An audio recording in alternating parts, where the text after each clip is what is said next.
Perhaps we should cast aside Elon Musk's personality and killer meme tweets to actually explore what he is and isn't doing to actually change the world. If he will, in fact, be remembered with the likes of Tesla, as he clearly wants to be. Or rather, even if this is the case, will he have deserved it?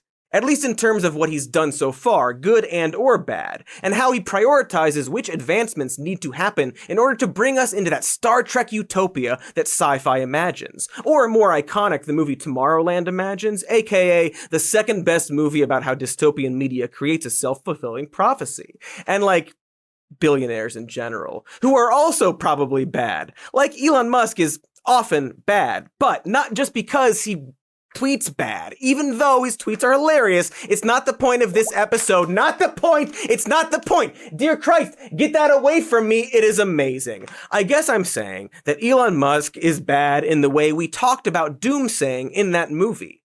Ironic to his public image, his vision of the future is actually far more cynical than a lot of other tech bros. Okay, so let's crack open that title, Bobcat, and get to the episode.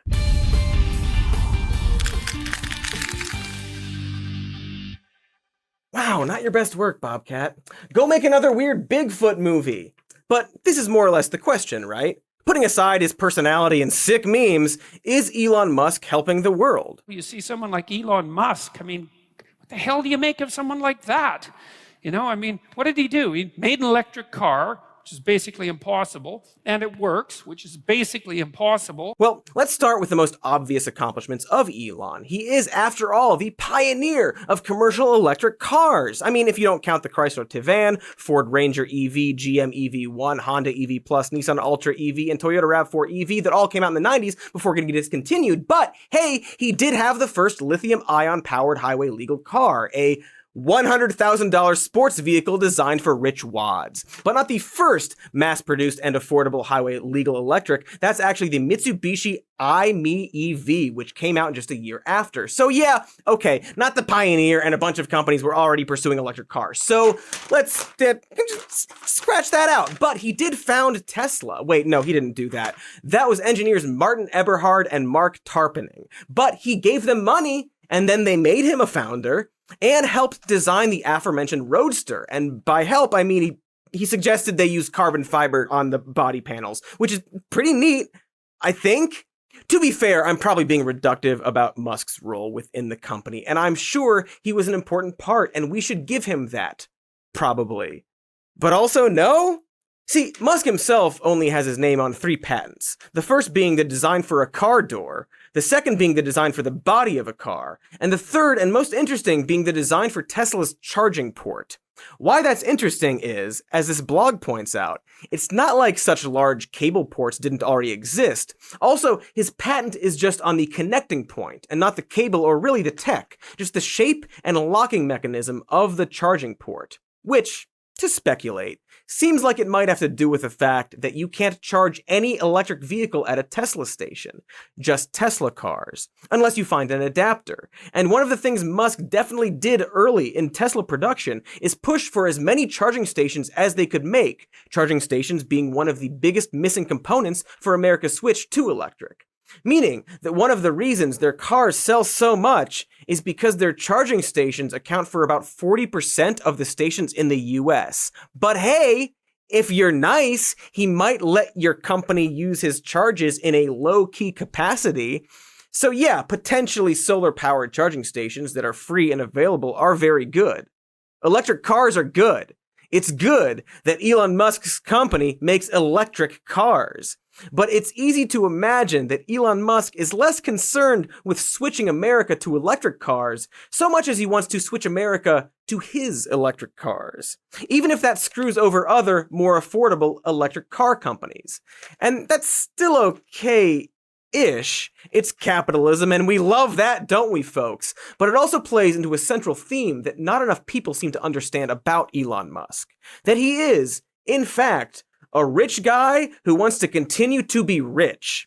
Possibly more than that, he wants to change the world. But soft pitch, if you want everyone to have an electric car and are a billionaire, develop a cheap way to convert people's existing gas-powered cars into electric vehicles, and then let them all use your charging stations.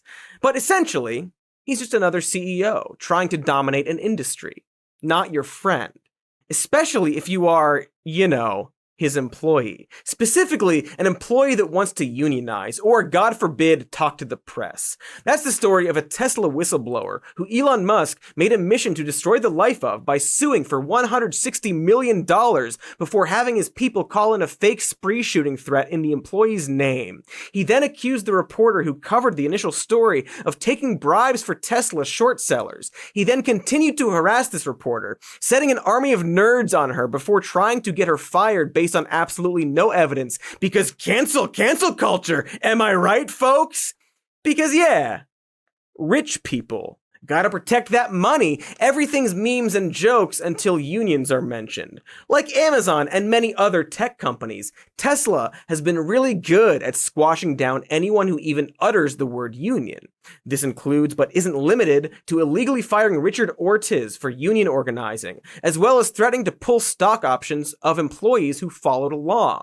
The National Labor Relations Board would go on to identify 12 violations of US labor laws, including a series of anti-union tweets that Musk made. And boy, unions would be swell for them.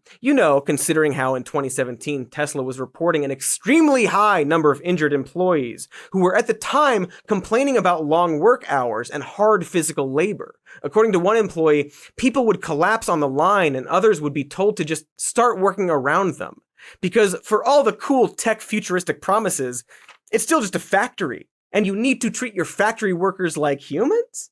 And when this made the news, Elon Musk promised to personally meet with every injured worker and then go down to the factory and do their job to better empathize. And that's really cool. Had he actually done that, which according to his employees, he did not actually do.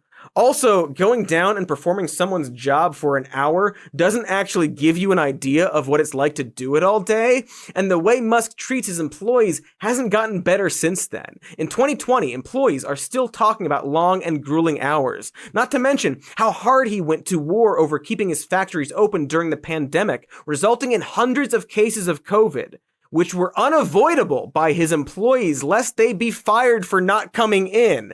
Incidentally, hundreds of COVID cases at one company sure seems like the opposite of his prediction that there would be next to zero new cases in the entire United States by the end of April 2020. Like, extremely the opposite of that. In other words, maybe let's not have him on Rick and Morty episodes, Maybe don't hype up the tech equivalent of a Dickensian coal magnate, even if he's like that meme guy. Don't put him on SNL. You don't see Bill Gates on SNL. I mean, except for when he painfully edits himself into sketches. 49th floor. Oh no, here we go.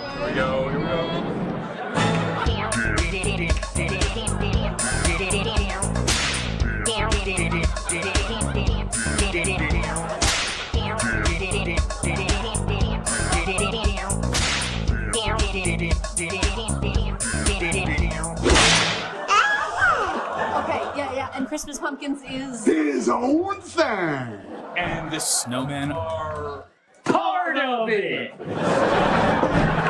Any questions? We didn't have to show that clip, and certainly that much of it, but we did. What a hoot that Gates, who doesn't want people in underdeveloped countries to have easier access to a life-saving vaccine so much that he convinced Oxford to throw away their plan to make an open source COVID vaccine and instead make a deal with AstraZeneca, which they did. Good job, philanthropists. But we're talking about the wrong rich guy. Elon is the one we want, sort of.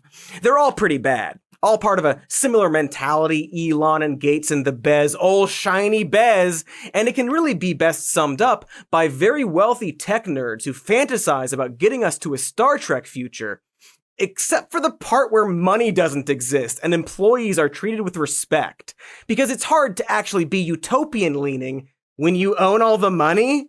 And so what they really have is a sort of top-down thinking, where you try to create the end result or aesthetic of a utopia without actually doing the structural work needed to earn that. Shoot for Star Trek, skip a bunch of steps and hoard your wealth and instead get the Expanse. Because again, some of the structural work would involve taking a bunch of their money. Amazon wants a future where you can order anything you want on a device and get it that day,